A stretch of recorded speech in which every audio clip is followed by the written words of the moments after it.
जय Jagannath अभिप्तास unique world को स्वागत। यही वीडियो रे आपण माने लेसन प्लान देखिपारे जहाँकि शिशु बाटिका 3 प्रथम एवं द्वितीय श्रेणी पर रही। वर्तमान प्रथम श्रेणी विद्या प्रवेश कार्यक्रम चलछि। द्वितीय श्रेणी आम पाठ्यपुस्तिका कार्यपुस्तिका को नहीं लेसन प्लान करवा। ता सहित आमर बड़ बही कविता पोस्टर चित्र पोस्टर ए सब रही। आज आम ता 25/6/2025 बुधवार लेसन प्लान टी को देखा। आशा करुछि यह आपण मानक कार्य निश्चय भावे लागिबो। ता 25/6/2025 बुधवार शिशु बाटिका 3 एवं प्रथम श्रेणीर मल्टीग्रेड लेसन प्लान रही। देखंतु प्रथम पीरियड अच्छी शिशु बाटिका 3 एवं प्रथम उभय श्रेणी को नहीं आमर समय एवं पीरियड रही। प्रथम पीरियड विषय प्रसंग अच्छी गोल बैठक सर्कल समय स्वागत कार्य करने विकास दिग अच्छी सामाजिक आवेगिक और नैतिक विकास पाठ्यक्रम लक्ष्य दक्षता अच्छी CG4 C4.5 श्रेणी गृह एवं विद्यालय सामाजिक नियम को बुझे ग्रहण करेंगे। शिक्षण फलाफल अच्छी स्वाधीनता सह कार्य करेंगे और दायित्व नहीं कार्य संपूर्ण करेंगे। शिक्षण कार्य अच्छी शिक्षयित्री समस्त शिक्षार्थी को आज दिवस को स्वागत करने सह घरे कौन खाई आसी व्यक्तिगत भाव कहवाकू उत्साहित करेंगे। तापर द्वितीय पीरियड रही शिशु बाटिका 3 पाई मुक्त खेल कार्य फर्द 7 टी को करवा। शारीरिक विकास अच्छी विकास दिग तापर पाठ्यक्रम लक्ष्य दक्षता अच्छी CG3 C3.1 विभिन्न कार्यकलाप इंद्रियगत धारणा एवं शरीर गतिविधि मध्य समन्वय प्रदर्शन करेंगे। शिक्षण फलाफल अच्छी हाथ और गोड़र कार्य को जानवे। शिक्षण कार्य अच्छी हाथर कार्य को हाथ चित्र सह एवं गोड़र कार्य को गोड़ चित्र सह जोड़े। शिशु बाटिका 3 कार्यफर्द 7 पृष्ठा 18 रही कार्यफर्द अच्छी शिक्षण सामग्री। तापर आमर प्रथम श्रेणी पर रही सप्ताह 3 दिवस 5 कार्य। द्वितीय पीरियड रही पाठ्यक्रम विषय प्रसंग अच्छी DG1 हाथ रे हाथ मिसाई देबा जहाँकि विद्या प्रवेश शिक्षक सहायक पुस्तिकार पृष्ठा 67 रही।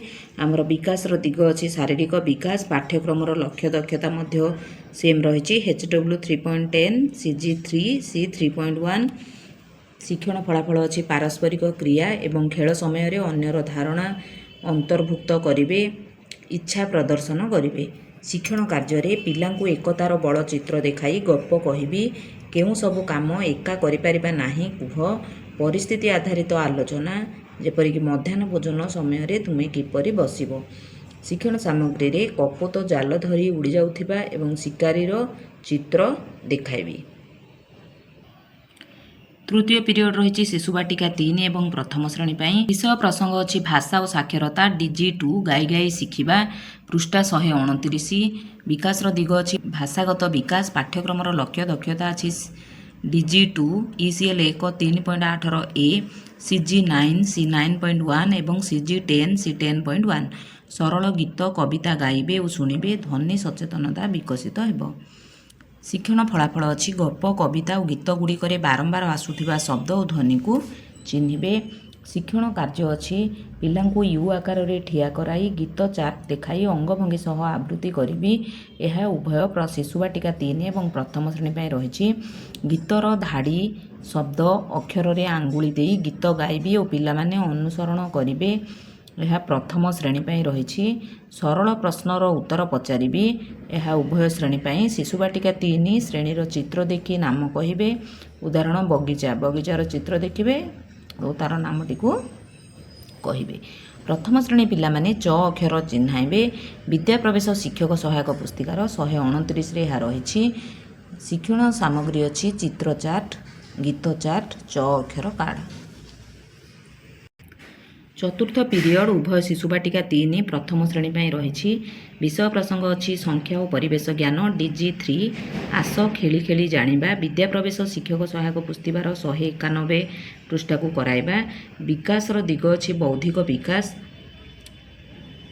पाठ्यक्रम लक्ष्य दक्षता ଅଛି DG3 IL 3.28 CG8 C8.5 କମ୍ ବେଶୀର ଧାରଣା ପାଇବେ। ପରିମାଣକୁ ବ୍ୟବହାର କରି ଗାଣିତିକ ଧାରଣାକୁ ଚିହ୍ନଟ କରିବେ। ଶିକ୍ଷଣ ଫଳାଫଳ ଅଛି ପିଲାର ଚତୁଃପାର୍ଶ୍ୱର ପରିସ୍ଥିତି ଘଟଣାବଳୀରୁ ସିଦ୍ଧାନ୍ତ ନିର୍ଣ୍ଣୟ କରିବେ। ଶିକ୍ଷଣ କାର୍ଯ୍ୟ ଅଛି ଉଭୟ ଶ୍ରେଣୀର ପିଲାମାନେ ବାହାରରୁ ଗୁଡ଼ି ପତ୍ର ଫୁଲ ସଂଗ୍ରହ କରି ଆଣି ଯୋଡ଼ି ଯୋଡ଼ି ହୋଇ ବସିବେ। ଏକ ଏକ ମେଳକ କରି କେଉଁ ଜିନିଷ ଅଧିକ ଓ କମ୍ କହିବେ। କେଉଁ ଯୋଡ଼ି ଅଧିକ ଓ କମ୍ ଜିନିଷ ଆଣିଛନ୍ତି କହିବେ। ଏଥିପାଇଁ ଶିକ୍ଷଣ ସାମଗ୍ରୀ ଅଛି ଗୁଡ଼ି ଫୁଲ ଫଳ। ପଞ୍ଚମ ପିରିୟଡ଼ ଉଭୟ ଶିଶୁ ବାଟିକା 3 ପ୍ରଥମ ଶ୍ରେଣୀ ପାଇଁ ରହିଛି। କଳା ସୌନ୍ଦର୍ଯ୍ୟ ଓ ସୃଜନାତ୍ମକ ବିକାଶ ହେଉଛି ବିଷୟ। ପ୍ରସଙ୍ଗ ଅଛି ନୃତ୍ୟ। ବିକାଶର ଦିଗ ଅଛି କଳା ସୌନ୍ଦର୍ଯ୍ୟ ଓ ସୃଜନାତ୍ମକ କାର୍ଯ୍ୟ। ପାଠ୍ୟକ୍ରମର ଲକ୍ଷ୍ୟ ଦକ୍ଷତା ଅଛି CG12 C12.2 ନୃତ୍ୟ ପାଇଁ ନିଜ ସ୍ୱର ଶରୀର ଏବଂ ବିଭିନ୍ନ ବସ୍ତୁକୁ ନେଇ କାର୍ଯ୍ୟ କରିବେ। ଶିକ୍ଷଣ ଫଳାଫଳ ଅଛି ନୃତ୍ୟ ପରିବେଷଣ କରିବେ। ଶିକ୍ଷଣ କାର୍ଯ୍ୟ ଅଛି ପିଲାମାନଙ୍କୁ ଦଳରେ ବିଭକ୍ତ କରି ଦଳର ପସନ୍ଦ ଅନୁଯାୟୀ ପସନ୍ଦକର ଗୀତରେ ନୃତ୍ୟ କରିବାକୁ ଉତ୍ସାହିତ କରିବି। ମ୍ୟୁଜିକ୍ ଅଛି ଶିକ୍ଷଣ ସାମଗ୍ରୀ। ଷଷ୍ଠ ଶେଷ ପିରିୟଡ଼ ଅଛି ଶିଶୁ ବାଟିକା 3 ଏବଂ ପ୍ରଥମ ଶ୍ରେଣୀ ପାଇଁ ଘର ବାହାର ଖେଳ ଏବଂ ବିଦାୟକାଳୀନ କାର୍ଯ୍ୟ। ବିକାଶର ଦିଗ ଅଛି ଶାରୀରିକ ବିକାଶ। ପାଠ୍ୟକ୍ରମର ଲକ୍ଷ୍ୟ ଦକ୍ଷତା ଅଛି CG3 C3.2 ବିଭିନ୍ନ ଶାରୀରିକ କାର୍ଯ୍ୟକଳାପରେ ସନ୍ତୁଳନ ସମନ୍ୱୟ ନମନୀୟତା ପ୍ରଦର୍ଶନ କରିବେ। ଶିକ୍ଷଣ ଫଳାଫଳ ଅଛି ସ୍ଥୂଳ ମାଂସପେଶୀର ବିକାଶ। ଶିକ୍ଷଣ କାର୍ଯ୍ୟ ଅଛି ପିଲାମାନଙ୍କୁ ରୁମାଲ ଚୋରି ଖେଳର ନିୟମ ବୁଝାଇ ଖେଳିବାକୁ କହିବି। ପ୍ରଥମରୁ ପଞ୍ଚମ ପିରିୟଡ଼ରେ ହୋଇଥିବା କାର୍ଯ୍ୟର ପୁନରାଲୋଚନା କରାଇବେ। ଏଥିପାଇଁ ଶିକ୍ଷଣ ସାମଗ୍ରୀ ରହିଛି ରୁମାଲ। ଏହିପରି ଭାବରେ ଆମର ଶିଶୁ ବାଟିକା 3 ଏବଂ ପ୍ରଥମ ଶ୍ରେଣୀର ଲେସନ୍ ପ୍ଲାନ୍ଟି ସରିଯାଇଛି। ବର୍ତ୍ତମାନ ଦେଖିବା ଦ୍ୱିତୀୟ ଶ୍ରେଣୀର ଲେସନ୍ ପ୍ଲାନ୍। ପ୍ରଥମେ ଏହିପରି ଭାବରେ କଲମ ଟାଣି ନେବେ। ଶ୍ରେଣୀ ସମୟ ପିରିୟଡ଼ ବିଷୟ ପ୍ରସଙ୍ଗ ବିକାଶର ଦିଗ ପାଠ୍ୟକ୍ରମର ଲକ୍ଷ୍ୟ ଦକ୍ଷତା ଶିକ୍ଷଣ ଫଳାଫଳ ଶିକ୍ଷଣ କାର୍ଯ୍ୟ ଏବଂ ଶିକ୍ଷଣ ସାମଗ୍ରୀ। ପ୍ରଥମ ପିରିୟଡ଼ ଅଛି ଭାଷା କବିତା ପୋଷ୍ଟର ଆ ଜହ୍ନମାମୁଁ। ବିକାଶର ଦିଗ ଅଛି ଭାଷାଗତ ବିକାଶ। ପାଠ୍ୟକ୍ରମର ଲକ୍ଷ୍ୟ ଦକ୍ଷତା ଅଛି DG2 CG9 C9.1 ମୌଖିକ ଭାଷାର ବିକାଶ ଏବଂ ଲେଖନ। ସରଳ ଗୀତ କବିତା ଶୁଣିବେ ଓ ପ୍ରଶଂସା କରିବେ। ଶିକ୍ଷଣ ଫଳାଫଳ ଅଙ୍ଗଭଙ୍ଗୀ ସହ କବିତା ଆବୃତ୍ତି କରିବେ। ଶିକ୍ଷଣ କାର୍ଯ୍ୟରେ ଆ ଜହ୍ନମାମୁଁ କବିତାକୁ ସ୍ୱର ଲୟ ଭାବଭଙ୍ଗୀ ସହ ଆବୃତ୍ତି କରିବା ସହ ପିଲାଙ୍କୁ ଗାଇବାକୁ ଉତ୍ସାହିତ କରିବି। କବିତା ସମ୍ପର୍କିତ ସରଳ ପ୍ରଶ୍ନର ମୌଖିକ ଉତ୍ତର ଦେବାକୁ କହିବି। ଚିତ୍ରରେ ଥିବା ମୁଖ୍ୟ ଶବ୍ଦଗୁଡ଼ିକୁ ଲେଖାଇବି। ଆ ଜହ୍ନମାମୁଁ କବିତା ପୋଷ୍ଟର ଅଛି ଶିକ୍ଷଣ ସାମଗ୍ରୀ। ଦ୍ୱିତୀୟ ପିରିୟଡ଼ ଭାଷା ଅଛି ଭାଷା କାର୍ଯ୍ୟପୁସ୍ତିକା କାର୍ଯ୍ୟ ଫର୍ଦ୍ଦ 5 ସପ୍ତାହ 3 କରାଇବା। ବିକାଶର ଦିଗ ଅଛି ଭାଷାଗତ ବିକାଶ। ପାଠ୍ୟକ୍ରମର ଲକ୍ଷ୍ୟ ଦକ୍ଷତା ଅଛି DG2 CG10 C10.1 ଡିକୋଡ଼ିଂ ଏବଂ ଲିଖନ ଦକ୍ଷତାର ଅଭିବୃଦ୍ଧି ହେବ। ଧ୍ୱନି ସଚେତନତା ଶବ୍ଦ ଗଠନ ପଠନ ଏବଂ ଲିଖନ କାର୍ଯ୍ୟ କରିବେ। ଶିକ୍ଷଣ ଫଳାଫଳରେ ସରଳ ଶବ୍ଦ ଗଢ଼ିବେ ପଢ଼ିବେ ଏବଂ ଲେଖିବେ। ଶିକ୍ଷଣ କାର୍ଯ୍ୟରେ ଚିତ୍ରକୁ ନାମ ସହ ଯୋଡ଼ିବେ। ଚିତ୍ର ଦେଖି ନାମ ଲେଖିବେ। ଅକ୍ଷର ଯୋଡ଼ି ଶବ୍ଦ ପଢ଼ିବେ ଏବଂ ଲେଖିବେ।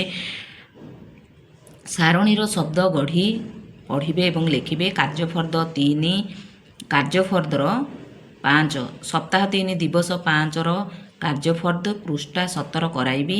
କାର୍ଯ୍ୟଫର୍ଦ୍ଦ ଅଛି ଶିକ୍ଷଣ ସାମଗ୍ରୀ। ତୃତୀୟ ପିରିୟଡ଼ ଭାଷା ପାଠ 2 କହିଲ ଦେଖି ଭାଷାଗତ ବିକାଶ। ପାଠ୍ୟକ୍ରମର ଲକ୍ଷ୍ୟ ଦକ୍ଷତା DG2 CG11 C11.2 ବାରମ୍ବାର ଆସୁଥିବା ଅକ୍ଷରକୁ ଚିହ୍ନିବେ। ସରଳ ଶବ୍ଦ ପଢ଼ିବେ ଏବଂ ଲେଖିବେ।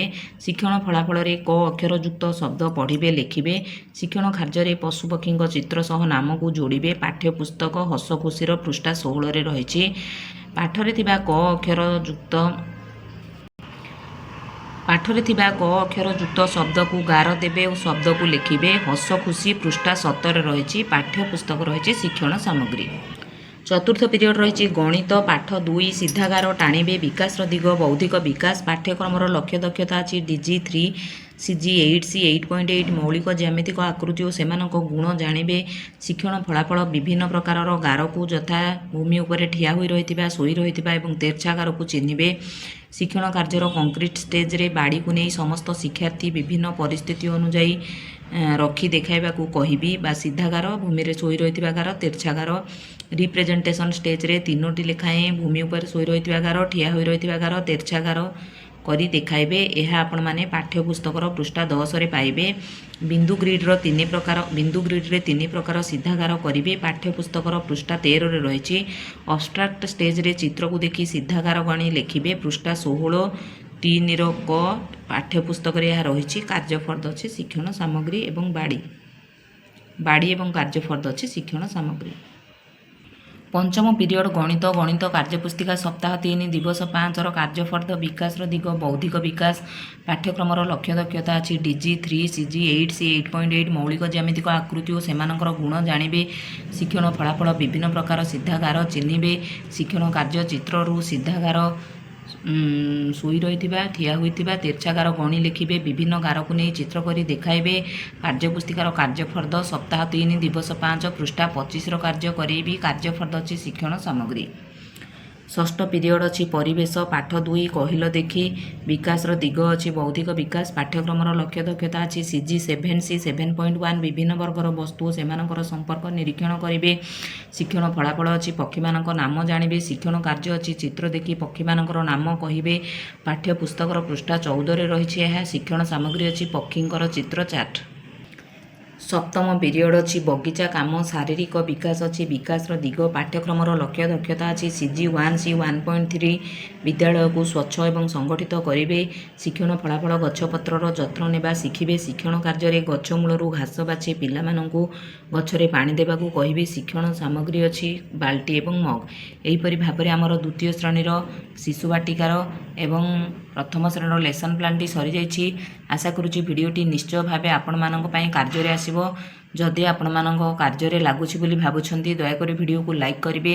ନିଜର ଶିକ୍ଷକ ବନ୍ଧୁମାନଙ୍କୁ ସେୟାର କରିବେ।